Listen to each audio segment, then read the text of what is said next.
Welcome to another DIY episode of Simple Farmhouse.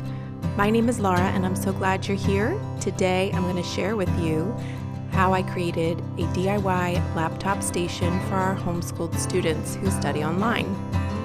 I claimed an unused wall in our living room and turned it into something functional and beautiful. I wanted to keep it super simple and hopefully a little bit rustic, so I chose pine boards from Lowe's that had a little extra character and color to them. These are 2x10s. I kept the length so that I could fit multiple students at this desk.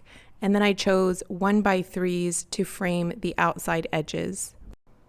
This will help to give it a more finished and thicker appearance than just the 2x10s. I assembled it very simply with just screws and wood glue.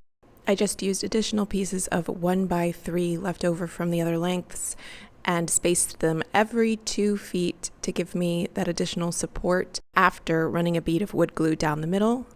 I typically use a Kreg jig to assemble furniture, but this is working just fine. I clamped all of the pieces together to dry. I actually like to glue with the top side up. So I did that step first and clamped it overnight and then came back and attached the pieces on the bottom. The legs were steel legs, which I also purchased from Lowe's. To just give that a little bit of interest, I spray painted the transitional pieces gold.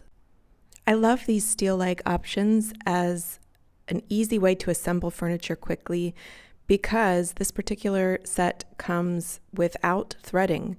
So they assemble easily, and within a few minutes I had legs on the table. Another great thing about using these style of legs is that you can choose whatever height you want and wherever you want that cross piece to go. Now I'm going to attach the 1x3 onto the front. I did not have a level with me, but this just helped to make sure that it was straight across the table. I did use a nailer, but you could just use nails if you do not have an air compressor and nailer. This goes all the way around the outside of the table and was clamped overnight because I used wood glue as well. Next, it was time for staining, and I chose to use Minwax Early American and Minwax Weathered Oak. I mixed these 3 parts weathered oak to 1 part Early American, and it gives that rustic gray tone with just a little bit of warmth to it. Typically, I would give a piece of furniture a really good sanding before I stain. This time I chose to only give a light sanding because I didn't want to lose that texture and some of that color, the saw marks that you can see. It was just enough to not be rough, but to still keep that character. And here's another view of how the legs look as well. You can see how the gold just pops a little bit on the black and gives it some interest. I chose to use these types of feet on the bottom, but they have different options available. I felt like these gave the table a little bit more stability.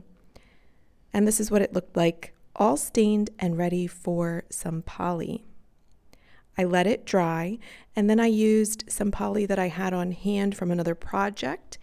It was a floor poly. This gives it a little extra durability, but if you don't have a floor poly, obviously there are other great options, a polyacrylic, or my other preference is an oil modified water-based poly. I typically give it 1 light stroke and then go back over feather light to decrease streaks and bubbles. And then I let the poly cure. I gave it a second coat for durability, and then the room was ready to style.